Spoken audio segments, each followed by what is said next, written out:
Ladies and gentlemen, welcome to the Ringside Wrestling YouTube channel. This is Joel Perez here for your No Mercy 2017 preview and predictions. We're going to talk about everything regarding and going into No Mercy right here on this video. We're going to talk about who I think is going to win, who I think should win, what WWE is probably going to do with their retarded logic and booking decisions. We're talking about the build to this pay-per-view. Has it been good?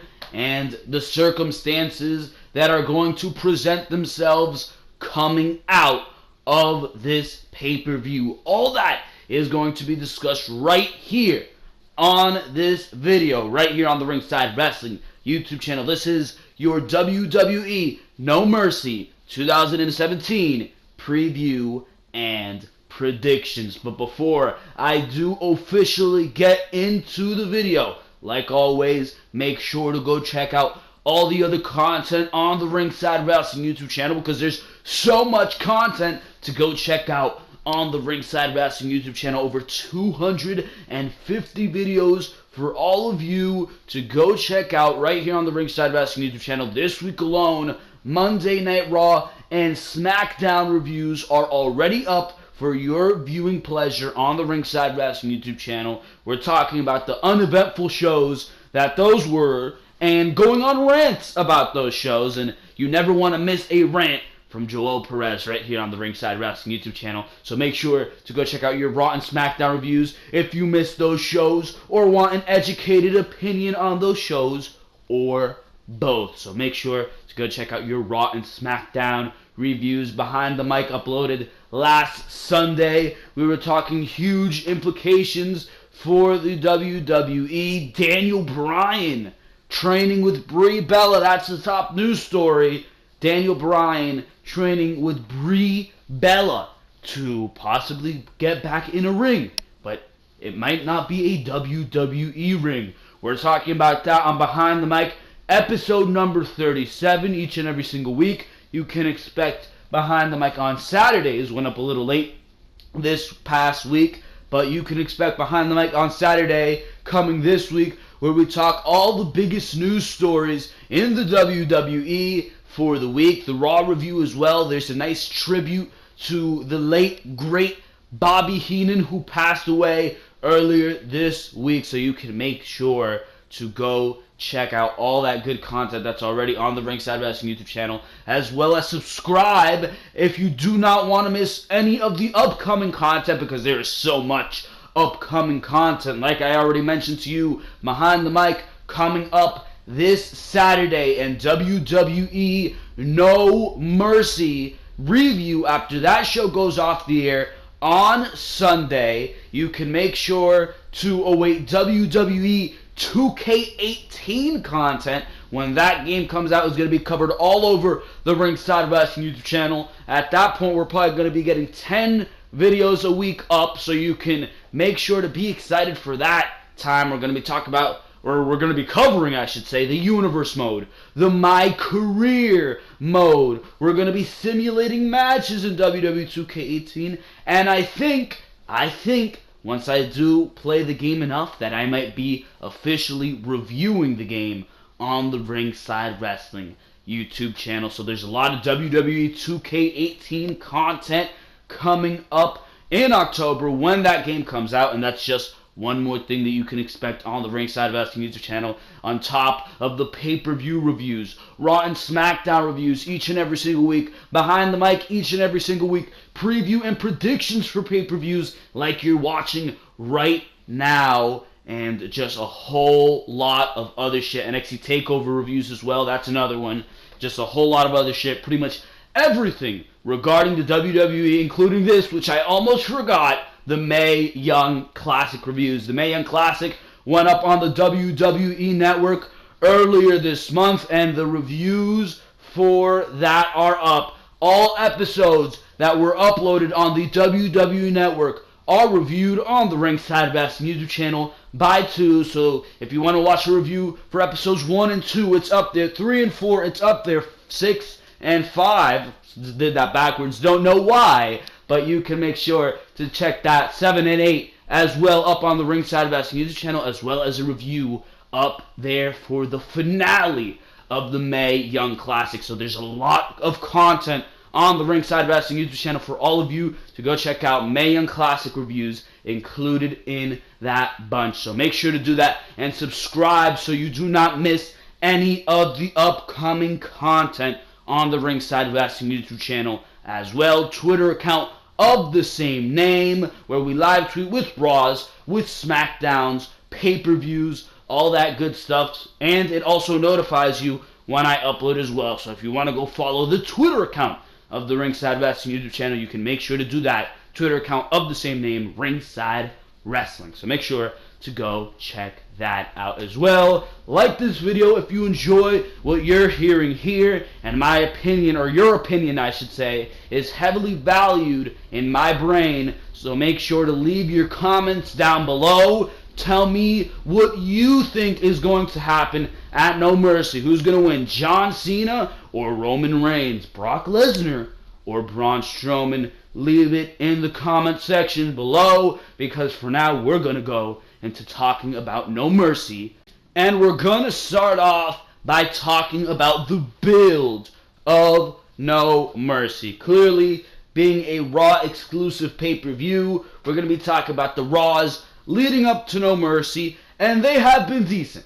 Besides that go-home show of Monday Night Raw that we got this past week, which was absolutely lackadaisical garbage, this show was, or the shows, Monday Night Raw, leading up to No Mercy, have been pretty okay. And there are a couple reasons for that.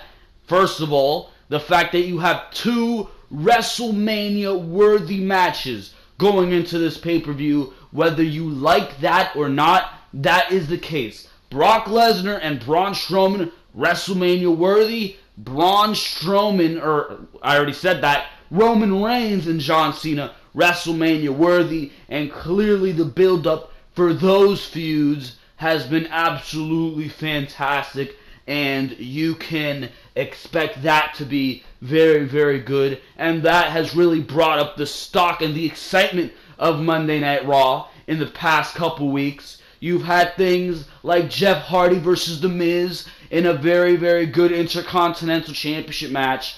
The verbal lashing of Enzo Amore by The Miz, which was absolutely fantastic, giving you highlights on Raw as well. So there's been a lot of decent things on Monday Night Raw, as well as the Monday Night Raw after SummerSlam being very exciting. Clearly, Raw trying to give you an exciting addition a couple Mondays ago when Monday Night Football debuted, because they want to compete with Monday Night Football. So they put John Cena and Braun Strowman in a matchup. Roman Reigns and Jason Jordan, I believe, was on that show as well. So clearly, Monday Night Raw had a lot of stuff going on towards No Mercy, and that was going to make the show a lot better. And that's why the build to this pay-per-view for these top 2 matches, at least I can say, Braun Strowman and Brock Lesnar and John Cena versus Roman Reigns, the build has been good. It has been good. There's still that bullshit on Monday Night Raw that you can expect. We're still getting a multi-woman matchup on this pay-per-view. In 2017 seems to be the year for WWE of multi-women matchups and breaking up tag teams. What is it? What is it with this garbage, bro? You gotta be kidding me. How many multi-women matches have we gotten this year? At WrestleMania itself, the matches that we got for the women, Monday Night Raw, it was a Fatal 4-Way, and on SmackDown Live side, it was a Fatal 5-Way. And here, with apparently no build, with no logical sense, Bayley joined this matchup in the last week. You gotta be kidding me with that one, bro. And Monday Night Raw, don't even get me started on how they booked themselves into a corner by taking the title off of Sasha Banks, which is something we will talk about when we discuss that Fatal 5-Way in detail later in the in the preview and predictions video. But there's a lot of shit Monday Night Raw has done awfully. You're making the Cruiserweight division somehow look worse than it already does by putting Enzo Amore in the number one contender position, somebody who is an absolute joke and week after week has been proven to be an absolute joke, being destroyed by Braun Strowman, being verbally destroyed on the microphone by The Miz, making the number one contender to the Cruiserweight Championship look like an absolute joke, makes the Cruiserweight Championship and the guy holding it and the division around it look like an absolute joke as well. And we're going to talk about that as well. So, I mean, there are downfalls on Monday Night Raw's booking decisions that clearly need to be discussed and will be discussed in this video. But if I need to be honest with you, there has been some good things going into this build for No Mercy, and that cannot be denied, because I'm here to give it to you 100% the way it should be told. And if I'm going to be honest with you, there's been some good things, and there's been still, like always, a lot of bad things. And that's all going to be discussed right here on the preview and predictions video as we go into the match-by-match analysis here. We're going to talk about each and every single match, dissect it, and figure out, based on what we've been given, who is going to be the winner. Let's talk about it. We're going to start off here ranting, and then we're going to go into the bigger matches, because the smaller matches that WWE doesn't give a fuck about, and that seems to be a trend with everything on WWE television. If it's a big match that WWE cares about, you will see them care, and therefore you will care. If it's a small match, if it's something that they couldn't give less of a fuck about, there will be no effort put into that storyline. Nobody's going to care in the back, and you're going to see right through that television writing that it's lackadaisical bullshit that nobody cares about, and therefore you're not going to care. And that's exactly what's been going on with these smaller feuds, particularly Neville versus Enzo Amore going in to No Mercy for the Cruiserweight Championship. I could not give less of a fuck about this matchup, and clearly WWE has been trying to bury Enzo Amore, teach him a lesson, something for being annoying, not only on television, but backstage, being kicked off WWE tour buses, kicked out of the locker room. I think this is clearly WWE punishing Enzo Amore on television, and for the past 2 weeks, we have been seeing that. Braun Strowman absolutely demolishing this guy on Raw this week.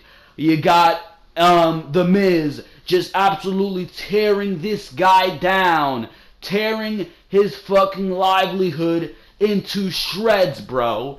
And, I mean, if this is how you're gonna book the guy on television, then this is the way you gotta book the guy in this matchup.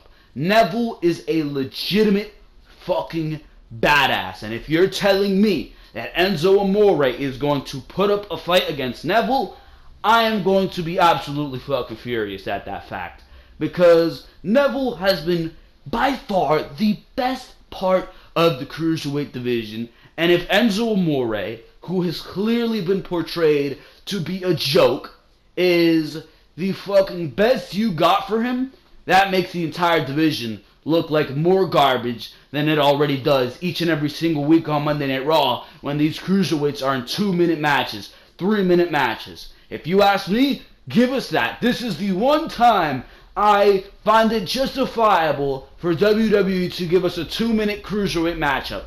Neville better take Enzo Amore, fucking demolish this guy, and either lock him in the rings of Saturn or hit him with the red arrow by the 2-minute mark, bro. There is no fucking way, especially the way that you have booked Enzo Amore in these past couple weeks, that I am going to believe that Enzo stands a chance against the legitimate badass that is Neville. I don't believe it. So, cut the bullshit and have Neville destroy Enzo Amore. You want to bury this guy, right? That's what you've been trying to do on WWE television? Cement that. Cement that, because quite honestly, I don't care about Enzo Amore at this point, and you can very well go ahead and do that, and it will be better than giving this guy, who's awful in the fucking ring anyways. Enzo's terrible in the ring, couldn't wrestle himself out of a paper bag, so I say cement that and fucking have Neville destroy this guy, because nobody gives a fuck about him anyways, bro. Absolutely fucking awful. You took something that was so great with Enzo. He was in a fantastic position to be a great tag team, to have a great future with Big Cass, and you split him up from Big Cass, and he just became nothing. He became nothing. He became that annoying motherfucker on the mic who you just want to leave the fucking television screen, and now this is what it's resulted in, to the point where WWE's gonna bury this guy, to the point where he's so worthless that they fire him, or to the point that he's so worthless that he realizes his worthlessness and leaves the WWE. That's to the point that this has become. You took somebody with Big Cass who could have been this huge merchandise seller in a tag team with Big Cass, and you turned him into a joke. And this is the result of that. Enzo should be destroyed by Neville. Absolutely demolished. Enzo Amore has no business even being in a ring with somebody with the skill level of Neville. That's what I think. Let's move on here. Neville wins this match. 2 minutes, bro. Only time it is justifiable for a 2-minute cruiserweight matchup. We move on here to The Miz versus Jason Jordan. And this is a match that was quite frankly built in a week. This match wasn't even on our radars until the very end of Monday Night Raw this week. Absolutely awful right there. Absolutely awful. And this isn't even the right matchup. This isn't even the right matchup to have gone with for this pay-per-view. If you ask me, you had that six-pack challenge of Matt Hardy, Jeff Hardy, you had Curtis Axel and Bo Dallas, Jason Jordan, and Elias Sampson. You're not going to go with Elias Sampson because this guy is a heel and The Miz is a heel. You're not going to go with Curtis Axel or Bo Dallas. That is clear. Matt Hardy out of the equation for now. Out of the equation. That leaves us with Jason Jordan and Jeff Hardy, bro.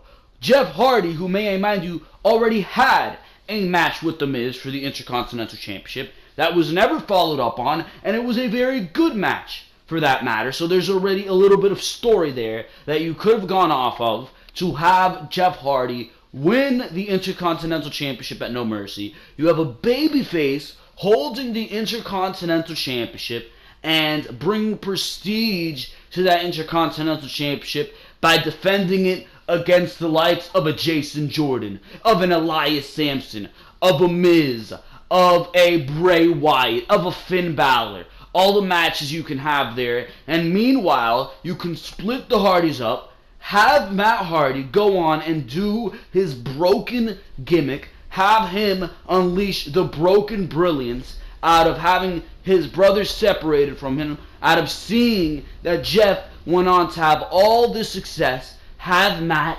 turn broken. And that will spiral that off. You have the Enigma Jeff Hardy bringing prestige to the Intercontinental Championship. That as great as The Miz is as a heel right now, it's not going to work out that well. If you're not, especially on Monday Night Raw, having The Miz as a chicken shit heel champion is not what the Intercontinental title needs right now. It needs a babyface that's going to bring some prestige to that title. And quite frankly, that babyface is not Jason Jordan.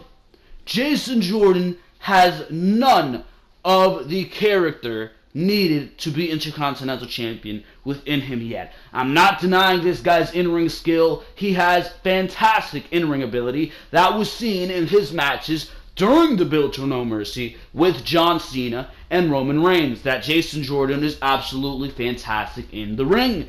But that is not what you need right now. You need a fucking strong babyface, and that's not what Jason Jordan is. He still doesn't have that character down. He has no personality does Jason Jordan, where Jeff Hardy has everything figured out, has that in-ring ability honed. Jeff has it all. Jeff has exactly what the Intercontinental Championship needs right now. If it's not Jeff, it would have been Finn Balor, who, quite frankly, right now is in a meaningless feud, which we will talk about very soon, with Bray Wyatt. So the perfect way to have gone here was Jeff Hardy, while Jason Jordan became more experienced, while he honed and found that personality that he so desperately needs, bro. But clearly WWE did not go that way, and clearly, at least if you ask me, Jason Jordan is going to go into the match this Sunday and either beat The Miz and become a Intercontinental Champion who defends the title but really doesn't bring anything special to the title because he has no fucking character within him, or you're going to have The Miz retain and you're going to go through the same fucking motions again, bro. And don't get me wrong, The Miz is fantastic as an Intercontinental Champion, but the guy has been holding this title on and off for a year and a half now. You need change, and the perfect change would have been a Jeff Hardy, and granted, if he wasn't in that feud with Bray Wyatt, Finn Balor. And that is not what you have right now, and Jason Jordan is not the answer to. So quite honestly, whichever result you go off of, going into No Mercy really isn't going to matter. It's going to be bullshit, because WWE booked this matchup, no build, for 1 week.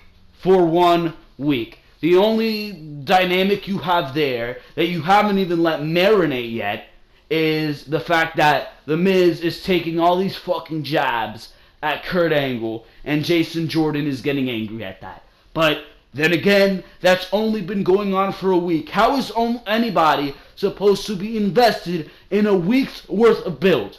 Because I know I'm not. I know very well that I'm not. So there's no excitement going into this matchup. And it's a shame because this matchup is for the second biggest title on Monday Night Raw. Soon to be the first title on Monday Night Raw if Brock Lesnar retains the Universal Championship. So, I mean, holy shit, you need a babyface holding this title. And that's another point that I should have brought up earlier. I just remembered it, bringing up Brock Lesnar. Brock Lesnar, if he retains against Braun Strowman, which right now I'm a little on and off about, if he does retain, he's going to be gone for the rest of the year. Brock Lesnar doesn't have any dates left in his contract for the rest of the year until the Royal Rumble. He doesn't have any dates. You're going to be left without a top champion. And that's why The Miz holding the Intercontinental Championship is such a mistake, because you need to prepare yourself for a life without the Universal Championship, for a life without Brock Lesnar. And that void is going to be, or at least is supposed to be, filled by the Intercontinental Championship. And if you have a guy like The Miz holding it, clearly there's not going to be those title defenses that are needed to keep the Monday Night Raw upper mid card to main event scene at this point good and healthy. That's going to be a huge problem if you ask me, bro. That is going to be a huge, huge problem, and it's something that needs to be solved, and you could have very easily solved that. But WWE clearly goes the bullshit way here, goes the bullshit route, and Jason Jordan, who is not going to be carrying a fucking division as number one, hell no, and The Miz, who is a chicken shit heel, and is going to try to wiggle himself out of every title defense. That's not going to be bringing you good television. That's not going to bringing you a top champion. It's not. It's really, really not. And it's absolutely fucking garbage. That's all I got to say about that. My prediction for this matchup, I'm thinking The Miz retains, because there's no fucking way in my mind that Jason Jordan is ready to be holding the Intercontinental Championship. Not yet, bro. Not yet. I say WWE is going to keep the title on The Miz, and I think that going into TLC, which after Survivor Series is the next Raw, exclusive pay-per-view. You're going to have Finn Balor and The Miz, and Finn Balor is going to scoop the title from The Miz, and that's where we'll see the title change, bro. But besides that, I don't think Jason Jordan's winning here. I'm predicting The Miz going in to No Mercy, and we're going to move on here to this goddamn Fatal 5-Way. You've got to be kidding me with this one, by the way. Holy shit. My God. There's definitely, probably, I'm not even sure. I'm not even sure what the hell is going to happen in this matchup. You can go Bayley. You can go Nia, which WWE might, because of the fact that Asuka's coming in, and you want that Asuka squashing a formidable opponent in Nia Jax being the huge woman, right? So I'm not even sure what direction WWE goes here, right? Because clearly they're going to want to go Nia. You should have, to begin with, never took the title off of Sasha. Bayley adds a whole nother dimension to this goddamn matchup because she should have never been in this matchup. It makes no sense that she's in this matchup to begin with. She comes back instantly, put into the Monday Night Raw women's title scene. What type of sense does that make? Where was Bayley before? Oh, yeah, and people throwing the excuse, oh, she was going to go for the women's title before she got injured. Well, she should have never been going for the title to begin with, because it should have always been Sasha Banks. Remember what happened at Great Balls of Fire? Sasha won by countout. She beat the women's champion. What happened to her rematch there? No, instead you have a number one contenders match and Bayley wins. What type of sense does that make to anybody? It makes no type of sense to me. So Bayley should have, first of all, never returned on Monday. She should have never fucking returned. She should have returned maybe the night after No Mercy to add another layer to the women's division there. But there's no reason she should have returned on Monday just because it's her hometown. What does that matter? And there's no reason that she should be in this goddamn matchup. But, I mean, WWE logic over here. WWE logic, and Bayley is now added to this matchup. Emma is the odd woman out here. There's no fucking way that Emma's winning this matchup. She is easily in this matchup to eat the fucking pin. That is it. She's gonna eat defeat, is Emma, bro. That is it for Emma. Bayley should have never even been in this matchup. She's not fucking winning it. Sasha just lost the women's title to Alexa. I would be outraged if this woman won it back. She's not fucking winning it. That leaves Nia and Alexa. Nia won on the Go Home show. She beat Alexa on the Go Home show. So, via WWE logic, the loser or the winner on the Go Home show always loses on the pay-per-view. And the loser on the Go Home show always wins on the pay-per-view. Alexa lost. So I'm predicting that Alexa keeps the women's title. That is the best route to go because you keep switching this fucking title around like a hot potato. So let there be one title defense where the champion actually fucking retains. I'm predicting that Alexa wins this fucking monstrosity of a matchup, bro. Emma versus Sasha Banks versus Bayley versus Alexa Bliss versus Nia Jax in a fatal 5-way for the women's championship. No, bro. That sounds absolutely disgusting. It should still be a fatal 4-way. I'm predicting that Alexa walks out of No Mercy with the women's championship. If she doesn't, if Bayley wins it, makes no goddamn sense. That's a rant you're going to hear from me on the No Mercy review. If Sasha wins it, makes no goddamn sense, because she just fucking lost it to win it back. Why do we need Sasha being a 5-time women's champion? That is going to be a rant. The only other acceptable option, if Emma wins it, I'll be more than happy if Emma wins it, but she's just in this match to fucking eat the pin. I'm sorry. I love Emma. NXT Emma, that is. But I'm not going to fucking sugarcoat anything. She's going to fucking be in this matchup to take a 1, 2, 3.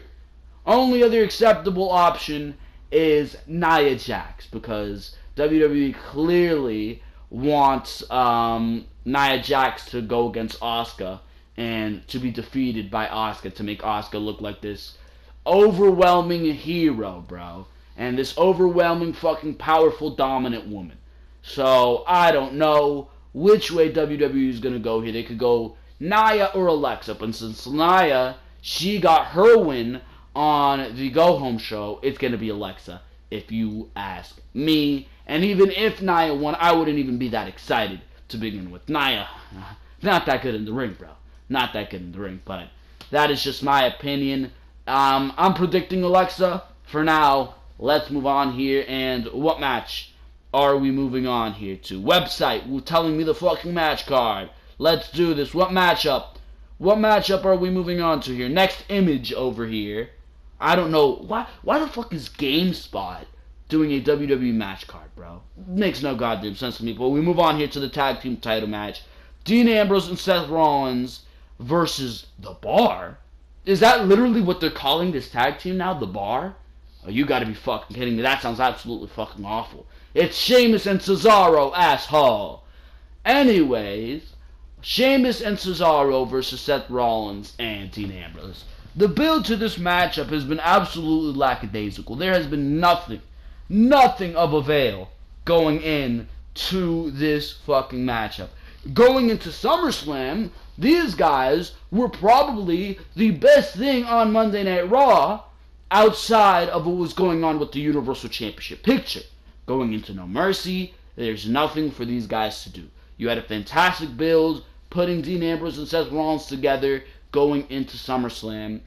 Now that they're together, they're just a boring old fucking tag team going by the same motions of every other fucking babyface tag team. The Hardys babyface tag team coming out here and doing absolutely fucking nothing of excitement, getting staler by the fucking week, and that's exactly what is happening with the team of Dean Ambrose and Seth Rollins. Sheamus and Cesaro continue to be fantastic simply because they are a heel tag team, and it seems that WWE knows how to book the heel tag team that they want in the forefront of the division, aka the Usos on Smackdown Live, aka Sheamus and Cesaro on Monday Night Raw. But every other team then gets thrown to the sidelines. Gallows and Anderson been doing absolutely fucking terrible.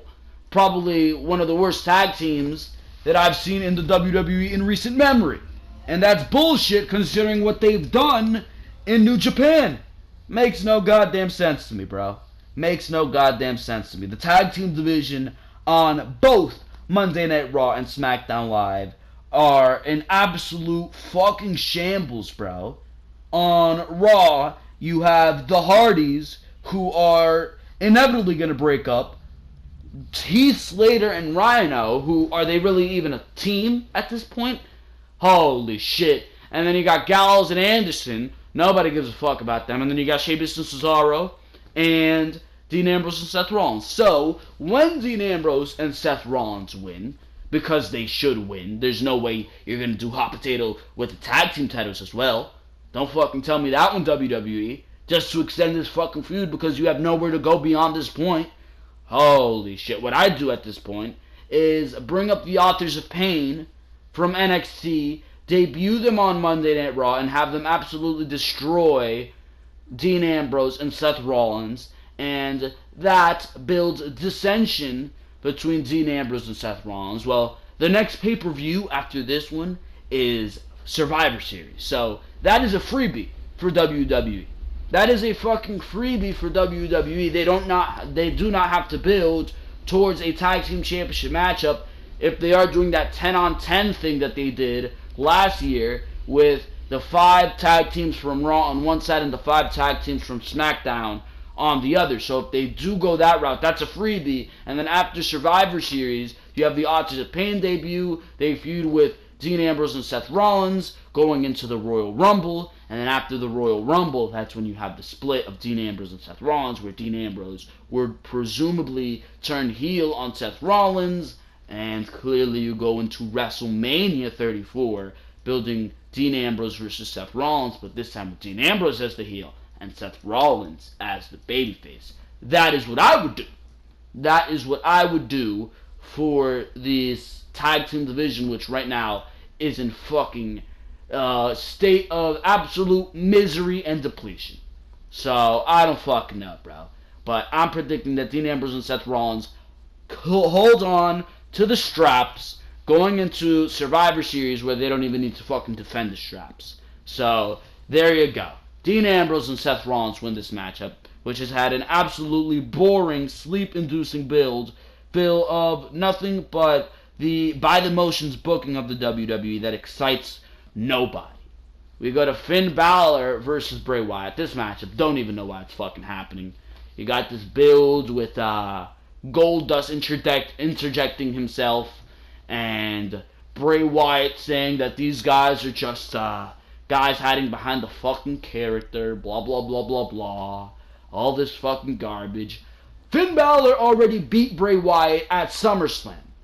Bray Wyatt beat Finn Balor the night before that on Monday Night Raw. Who cares? Who gives a flying fuck about this feud? I don't even know why these guys started feuding to begin with. This is just a feud to keep Finn Balor busy until they have some fucking plans for both of these guys.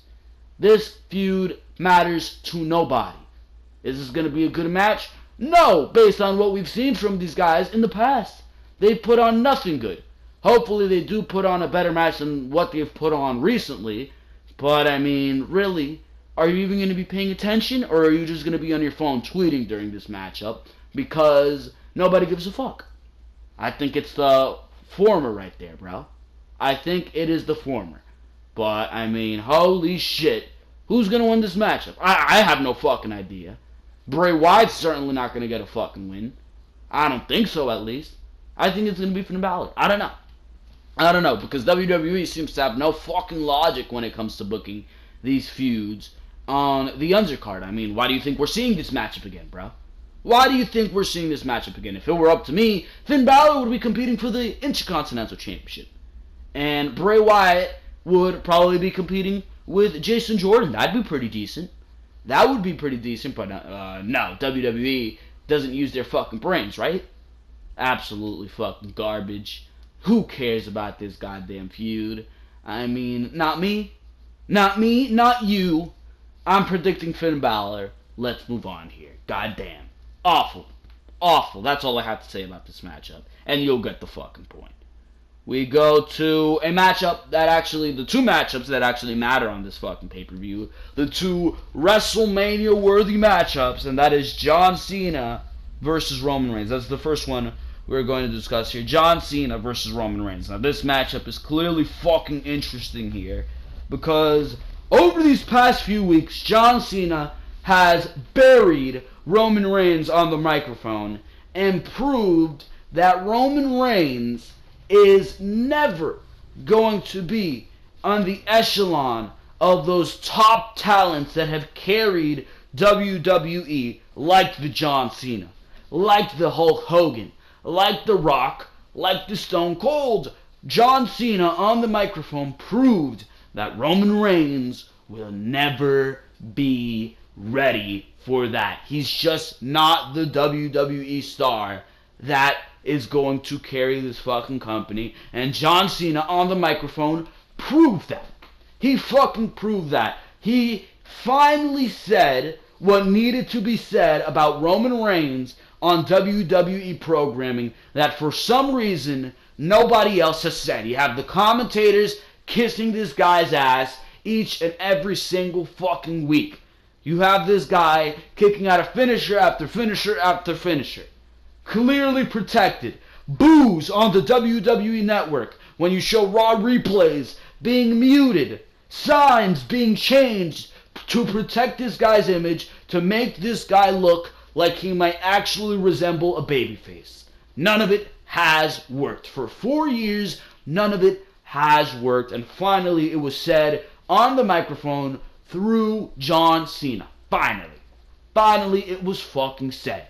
So, after Roman Reigns has taken this verbal lashing, after John Cena has come out and topped Roman Reigns on the microphone week after week after week, made the golden boy of the WWE right now look like trash week after week after week. Do you really think Roman Reigns is going to lose this matchup. I have three predictions for what's going to happen in this matchup, and all of them involve The Undertaker. Because after hearing all these rumors week after week after week of The Undertaker going into this matchup with John Cena, a triple threat matchup at WrestleMania 34 with Roman Reigns and Brock Lesnar, all this shit, it's either going to go as such. It's going to be Undertaker coming in and costing John Cena the victory against Roman Reigns, allowing Roman Reigns to win the matchup. It's going to go down that way, and Roman Reigns is going to win, but he's not going to win clean. That's going to give him bragging rights. I've now beat The Undertaker and John Cena on two separate occasions. Ha ha ha. I'm Roman Reigns. I'm the big dog. It's my yard. I'm the best. It's going to go down that way. Or you're going to have Undertaker come in, screw Roman Reigns over because Roman Reigns beat The Undertaker at WrestleMania 33 and wouldn't shut the fuck up about it, about retiring The Undertaker. I retired The Undertaker. I retired The Undertaker. I retired The Undertaker. And it's either going to be John Cena versus The Undertaker at Survivor Series, or Roman Reigns versus The Undertaker at Survivor Series. Now, I know we all prefer John Cena versus The Undertaker, because who the fuck doesn't? Holy shit. So you'll do John Cena versus The Undertaker at Survivor Series, and then you will go into WrestleMania with The Undertaker saying, Reigns, I beat John Cena at Survivor Series, or I settled my business with John Cena, the match we've never seen at the Survivor Series. I'm not done with you. I want you at WrestleMania. I'm saving you for WrestleMania. Brock Lesnar interjects himself. Roman Reigns says, I don't want you, Undertaker. I want Brock Lesnar at WrestleMania for the Universal Championship. And that leads to Undertaker interjecting himself, makes that a triple threat, and then you get the Undertaker, Reigns, Lesnar triple threat, and we get both John Cena versus the Undertaker, Roman Reigns Undertaker getting his revenge on Roman Reigns. And there you go, and it all started here at No Mercy. That's what I'm thinking, because there has been too many fucking references, too many of the Undertaker, bro. Each and every single week, it's Michael Cole saying Roman Reigns retired The Undertaker. The Undertaker, who was retired by Roman Reigns, or Roman Reigns coming out and saying, I retired The Undertaker. It's my yard. I'm the big dog. Blah, blah, blah, blah, blah. There's been way too many references, and there's no way I believe that The Undertaker has retired, bro. No way. With all the rumors and the articles coming out, with all the references to The Undertaker on WWE television, I think that is where we're going, and the rumors have been saying that it's going to be a triple threat with Roman Reigns, Taker, and Lesnar, the two guys who beat Taker at WrestleMania 34, where Undertaker originally lost a streak in New Orleans, which would make sense, and then John Cena versus The Undertaker, which clearly is a matchup that we've always wanted to see, and that going down at Survivor Series, which would also make sense because Cena wants to do all the big matches. He's come out and said it, and why wouldn't Taker want to do this big match, get that big payday against John Cena too? So there you go, and you know rightfully in your mind that The Undertaker, being the perfectionist that he is, doesn't want to fucking end his career on the bullshit matchup that was him versus Roman Reigns at WrestleMania 34. That's not the way he wants to go out. So I'm thinking Undertaker is going to go forward. He's going to do these two matches, and then he will retire, possibly winning the Universal Championship at WrestleMania and retiring after he wins that. And then there's a tournament next night on Raw or something along those lines when Undertaker does retire for the vacated Universal Championship. So whatever it is that WWE decides to do during this matchup, I think it has Undertaker implications. I think it's going to be a dirty fucking finish for Roman Reigns, and The Undertaker's going to interject himself and screw over John Cena because of the fact that there's no way that you're going to let this huge matchup between Roman Reigns and John Cena end by Roman Reigns cleanly spearing John Cena and being the big dog, the hero, the man who's beaten The Undertaker and John Cena. Roar! There's no fucking way WWE can be that fucking stupid. I don't believe it.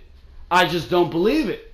So that is my prediction. Undertaker interjects himself and screws over John Cena, allowing Roman Reigns to win and defeat John Cena, has those bragging rights, and then you'll clearly go into the WrestleMania program at a later date with Roman Reigns and Brock Lesnar and The Undertaker. That's my prediction. I'm thinking No Mercy. This John Cena versus Roman Reigns match leads to bigger and better things. And then, because this match never ended cleanly, on another scale, on another platform, you can possibly return and make even more money out of a Roman Reigns John Cena scenario because the match didn't end cleanly. That's going to make WWE the most money, and if WWE's smart, they will go this route. But clearly there is one match left, and it is the Universal Championship match. And that Universal Championship match is between Braun Strowman and Brock Lesnar. And for the first time that the Universal Championship is being defended by Brock Lesnar, I can tell you that this is an opponent that I don't see Brock Lesnar pinning. I do not see Braun Strowman, especially the way he's been booked, to manhandle, like Corey Graves says, to monster handle Brock Lesnar. I don't see Braun Strowman being beat by Brock Lesnar. I just can't. I think it's going to happen. I think that's the way WWE is going to go, unless you want to have Braun Strowman beat Brock Lesnar, hold the title until the Royal Rumble, where Brock Lesnar comes back, and then Braun Strowman versus Brock Lesnar. Brock Lesnar wins his title back then, and then you go and proceed with those Universal Championship plans that are being expected for WrestleMania with Brock Lesnar and Roman Reigns and possibly an Undertaker if things do happen and go down at No Mercy. That's the way things are looking right now. So it looks like WWE is going to keep the title on Brock Lesnar with the rumors of what WrestleMania plans are right now. But then again, that title really does need, and this is a need, to be on Monday Night Raw, because clearly, and I spoke about this earlier, the Intercontinental Championship is not going to fill that void. You need a main title on Monday Night Raw, and that is the Universal Championship, and there's no better person to hold that Universal title than Braun Strowman. But then again, you look at Braun Strowman, yeah, he holds the title. He holds the title, right, going into the rest of the year, into the Royal Rumble. Who does he defend it against? We get Roman Reigns versus Braun Strowman for the fucking rest of the year? I mean, I can see a Samoa Joe match in there, possibly, but besides that, who else? Who else is there to fight Braun Strowman? You really have to put that one into question. There's so many guys in your mid-card right now. Dean Ambrose and Seth Rollins are in the tag team division. Those are guys who also could have gone maybe in that role. But who else is there to fight Braun Strowman? I don't see a Finn Balor match. I don't know. That's really a question. Maybe you can interject Bray Wyatt in there, considering the fact that Bray Wyatt really used to be in the Wyatt family with Braun Strowman, and some storyline does present itself in that fashion. But besides that, I really don't know who would fight Braun Strowman. Braun Strowman would definitely be a fantastic Universal Champion regardless, and he is one of those guys who, it doesn't matter who the fuck it is, he's not that heel who is gonna fucking be chicken shit about defending his title, so he'd be really the perfect champion to hold that title. But the question is, who would he defend it against? And how would WWE get those WWE Universal Championship plans that they so dearly want, and you can tell that they want, going into WrestleMania, with the two guys who beat the streak being in a match against each other in some capacity? It's going to be interesting to see how that goes down. Then again, I don't see Braun Strowman being beat by Brock Lesnar. So you can really go either way here, but if you got to go the safe route, I'm going to say Brock Lesnar holds the title and WWE makes the mistake because it is a mistake of keeping the title off Monday Night Raw and on Brock Lesnar for the rest of the year. So, there you go, ladies and gentlemen. That is what I think is going to happen in the Universal Championship matchup. And there you go. That is your No Mercy 2017 preview and predictions. We will be reviewing the pay-per-view on Sunday when it goes off the air. So you can make sure to expect that on the Ringside Wrestling YouTube channel. And of course, if you do not want to miss that, if you want to get notified as soon as that video goes up on the air, make sure to click on that notification bell and subscribe to the Ringside Wrestling YouTube channel. Not just for that, but for all the other content on the Ringside Wrestling YouTube channel behind the mic each and every single week. You got that behind the mic, Monday Night Raw reviews, Smackdown reviews, Mae Young Classic coverage, WWE 2K18 content coming, NXT TakeOver reviews, like I said, pay-per-view reviews, pay-per-view preview and predictions like you're watching right now. All that fantastic content, all on the Ringside Wrestling YouTube channel for your viewing pleasure. And there's no better time to subscribe than now. So make sure to click on that subscribe button, comment what you think is going to happen at No Mercy, and smash that subscribe button, or smash that subscribe button and that like button as well if you enjoyed what you heard here in this video. Because for now, this has been Joel Perez of the Ringside Wrestling YouTube channel, and I am out of here. Thank you very, very much for watching this video. I will see you on Saturday for Behind the Mic, episode number 38.